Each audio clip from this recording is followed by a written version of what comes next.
Na imani mzima wa afya kabisa mtazamaji na mwanamichezo, karibu tena tuendelee kujuzana zile taarifa zote za kimichezo ambazo zinaendelea kujiri kunako upande tofauti swala zima likiwa ni zile tetesi za usajili. Na leo moja kwa moja nakupeleka mpaka kunako klabu ya Wekundu wa Msimbazi Simba, na hii ni mara baada ya kuweza kusikia majina tofauti yakiweza kutajwa kwa maana ya wachezaji tofauti wamekuwa wakitajwa kuweza kujiunga na klabu hiyo ya Wekundu wa Msimbazi Simba. Lakini sasa issue kubwa ni kwamba ni wachezaji gani sasa ambao wataenda kuwapisha wachezaji hao kunako klabu hiyo ya Wekundu wa Msimbazi Simba. Mimi nipo na taarifa zote ambazo zinahusisha wachezaji hao ambao wataenda kuwapisha wachezaji wapya ambao watakuja kujiunga na Wekundu wa Msimbazi Simba. Lakini cha msingi sasa kwa wale ambao wanaendelea kuifuatilia Mnacha Media, pia unaweza ukatoa komenti yako hapo. Unafikiri ni nani sasa ambaye anapaswa kuweza kupisha wachezaji wengine, kwa maana wachezaji wageni kunako klabu hiyo ya Wekundu wa Msimbazi Simba? Unaweza pia ukadondosha comment hapo na kuweza kutoa mtazamo wako. Kwa upande wako wewe unafikiri ni mchezaji gani hasa ungependa aweze kupisha usajili mpya ama usajili mwingine? Moja kwa moja niende nikakupitisha kwenye majina ambayo yanatajwa kuweza kupishwa, kwa maana wanapitiwa na panga zito ama unaweza kusema shoka, fagio la chuma laweza kupita kunako klabu hiyo ya Wekundu wa Msimbazi Simba. Miongoni mwa wachezaji ambao wanaenda kukatwa, kwa maana fagio laenda kuwakumba, ni pamoja na golikipa nambari 1 huyu ambaye anayejulikana kama Hussein Abeli.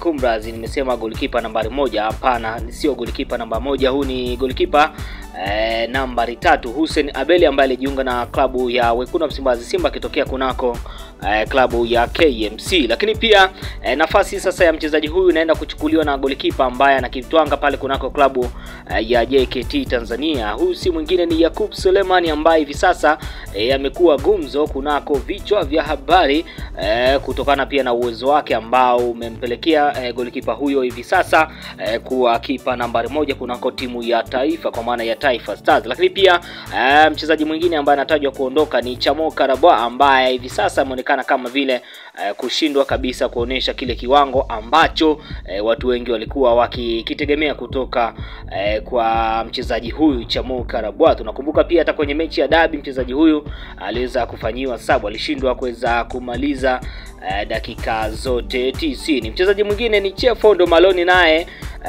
mambo yakiwa ndivyo sivyo, basi huenda akaweza kupewa mkono wa kwaheri, kwa sababu tunakumbuka ni miongoni mwa wachezaji ambao wanafanya vyema sana, lakini hivi sasa ni mchezaji ambaye ameonekana ana makosa mengi. Kwa hiyo pia uongozi wa Simba wanasubiria ripoti ya kocha mkuu wa kikosi hicho Fadu David kuona ni namna gani basi anaweza kutoa majibu yake. Je, aondoke au abakie kunako msimu ujao? Mchezaji mwingine ni kiungo wa kati kwa maana ya namba 6. Huyu si mwingine ni Augustine Okejefa, MVP wa Nigeria msimu uliopita, lakini ameonekana kabisa kukosa nafasi kunako kikosi cha kwanza kwenye klabu ya Wekundu wa Msimbazi Simba. Na tunakumbuka kabla mchezaji huyo hajaweza kujiunga na klabu ya Wekundu wa Msimbazi Simba, alikuwa pia akihitajika na miongoni mwa vilabu vikubwa sana pale nchini Afrika ya Kusini. Hawa tunawazungumzia Orlando Pirates, maharamia hawa walikuwa wakihitaji saini ya mchezaji huyu, lakini wakakuta tayari Wekundu wa Msimbazi Simba walikwisha kumalizana na uongozi pamoja na mchezaji mwenyewe, naye pia huenda akaachwa fagio la chuma litampitia mchezaji huyu.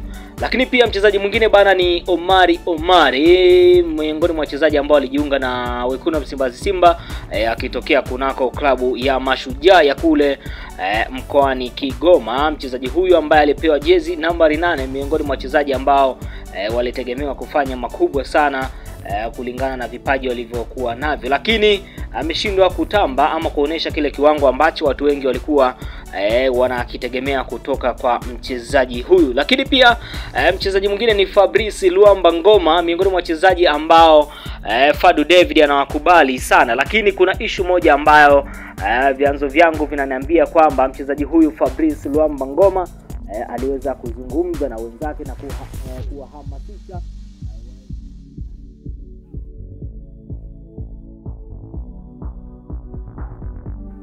mchezo wa dabi. Kwa hiyo viongozi wa wekundu wa Msimbazi Simba wamechukua tukio hilo kama utovu wa nidhamu. Kwa hiyo tunakumbuka Fabrice Luamba Ngoma alikuwa akihitaji miaka miwili, na wekundu wa Msimbazi Simba alikuwa tayari wamesha kubali, kwa maana alikuwa amekubali kuweza kumpa mkataba mwingine wa miaka miwili kuweza kuitumikia wekundu wa Msimbazi Simba. Lakini kutokana na kitendo ambacho inasemekana kwamba ameweza kukifanya, basi mchezaji huyo hatoweza kuongezewa mkataba kunako klabu ya wekundu wa Msimbazi Simba. Kwa hiyo naye ata mkono wa kwaheri. Mchezaji mwingine bana ni Joshua Mutale Budo, miongoni mwa wachezaji ambao waliimbwa sana mara baada ya Simba Day, mchezo wa Simba Day, ambapo tunakumbuka wekundu wa Msimbazi Simba walikuwa wakicheza na Aba Yellow, kwa maana ya miongoni mwa vilabu ambavyo vilikuwa vinafanya vyema sana pale nchini Zambia. Aba Yellow hawa ni mabingwa wa pale nchini Zambia, ambao pia walikutana na wekundu wa Msimbazi Simba kunako hatua ya kwanza kuelekea michuano ile ya CAF Champions League katika hatua ya makundi. Lakini pia mara baada ya mchezo ule wa Simba Day, Joshua Budo Mutale ameonekana kukosa nafasi kabisa kunako kikosi cha kwanza. Lakini pia tunakumbuka alipewa nafasi kwenye mchezo wa dabi, lakini pia ni miongoni mwa wachezaji ambao walicheza katika kiwango cha chini kabisa. Kwa hiyo pia ni miongoni mwa wachezaji ambao wekundu wa Msimbazi Simba hawana mpango